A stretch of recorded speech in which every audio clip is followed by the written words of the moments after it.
नमस्कार मंडळी, प्रीताज किचनमध्ये तुम्हा सर्वांचं स्वागत आहे। तर आज आपण बघणार आहोत मसाला फ्राय कोथिंबीर वडी। तर प्रत्येक वेळेस तळलेली कोथिंबीर वडी जर खाऊन कंटाळा येत असेल तर अशा प्रकारे फ्राय कोथिंबीर वडी करून पहा, तुम्हाला देखील आवडेल। तर त्यासाठी लागणारा आपण साहित्य बघूया। तर इथे मी एक जुडी कोथिंबीरची घेतलेली आहे, ती स्वच्छ धुवून निवडून घेतलेली आहे। आणि आता त्यासाठी लागणारं साहित्य लसूण, खायचा सोडा, धने जिरे पूड, हळद, हिरवी मिरची घेतलेली आहे। आता आपण इथे कोथिंबीर बारीक चिरून घेऊयात। कोथिंबीर बारीक व्यवस्थित चिरून घ्यायची आहे, जेणेकरून ती पिठामध्ये छान व्यवस्थित त्याचं बाइंडिंग होईल। आणि त्याच्यासाठी मी 2 वाटी बेसन पीठ घेतलेलं आहे। पीठ आपण त्याच्यामध्ये लागल तसं ॲड करणार आहोत। आता इथे कोथिंबीर मी चिरून घेतलेली आहे, ती स्वच्छ धुवून घ्यायची आहे, कारण कोथिंबीर मी काढून एका ह्याच्यामध्ये स्वच्छ नितळत ठेवलेली आहे। आता इथे मिक्सरच्या भांड्यामध्ये लसूण आणि हिरवी मिरची बारीक करून घ्यायची आहे। तुम्ही याच्यामध्ये आलं देखील ॲड करू शकता आणि मिरची तुम्हाला पाहिजे तसेल तिखट यानुसार तुम्ही वापरू शकता। आता मिरचीची पेस्ट करून लसूण आणि मिरचीची पेस्ट करून झालेली आहे, ती मी एका वाटीमध्ये काढून घेते।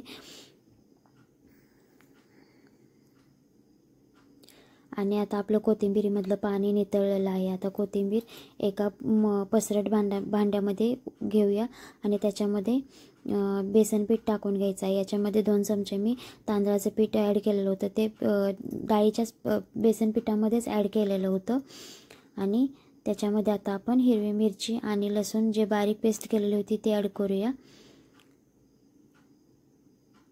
याच्यामध्ये चवीनुसार मीठ ॲड करायचं आहे, हळद,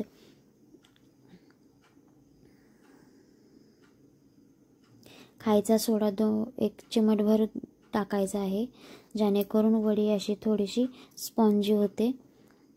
आणि हळद ॲड करायची आहे, धने जिरे पूड टाकून घ्यायचे आहे आणि हे मिक्स करून घ्यायचं आहे। मिक्स करून झाल्यानंतर याच्यामध्ये ओवा टाकायचा आहे, ओवा हातावर क्रश करून टाकायचा आहे, जेणेकरून त्याचा वास एकदम छान येतो आणि तो पदार्थ डायजेस्ट व्हायलाही मदत होते। तर आता ओवा मी इथं क्रश करून घेत आहे आणि तो मग मिक्स करून घ्यायचा आहे। आणि हे सर्व एकत्र मिक्स करून घ्यायचं आहे। याच्यामध्ये पाणी जास्त ॲड करायचं नाही, फक्त 2 चमचेच पाणी ॲड करायचं, ते देखील लागले तर पाणी ॲड करायचे आहे, नाही शक्यतो पाण्याची गरज लागत नाही। मला इथे 2 चमचे लागलेले आहे, तुम्ही लागेल तसे पाणी ॲड करू शकता। आणि पीठ एकदम घट्ट मळून घ्यायचं आहे।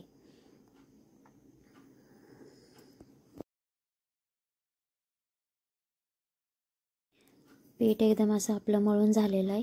तर आता ते साईडला ठेवूया आणि एका प्लेटला ज्याच्यामध्ये पीठ याचे गोळे करून वापरून घ्यायचे आहेत, त्या प्लेटला तेल लावून घेऊयात।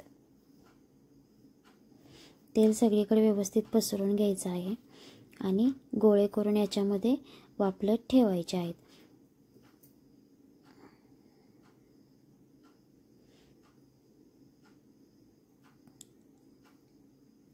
तर आता गोळे करायला घेऊयात। तुम्हाला पाहिजे त्या आकाराचे तुम्ही गोळे करू शकता। इथे मी 3 ते 4 साईजचे या साईजचे गोळे होतील असे गोळे करून घेतलेले आहेत।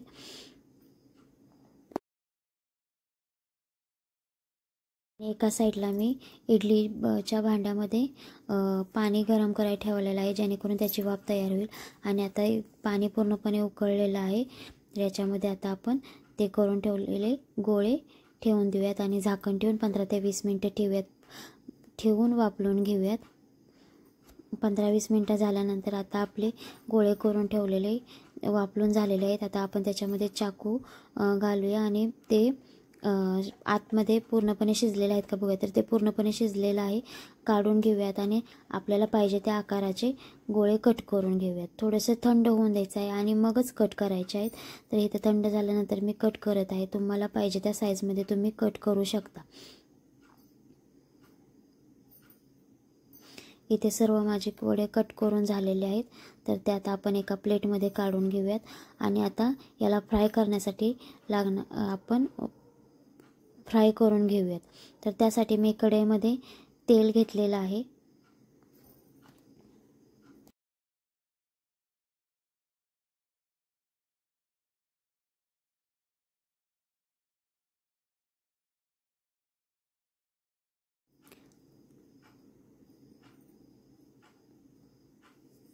तेल गरम झाल्यानंतर त्याच्यामध्ये मोहरी आणि कांदा टाकून घ्यायचा आहे. कांदा चांगला व्यवस्थित लाल होईपर्यंत परतून घ्यायचा आहे.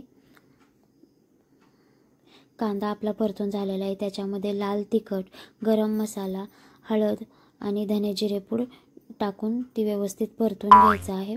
आणि नंतर आपल्या वड्या ॲड करून त्या छान अशा परतून घ्यायच्या आहेत.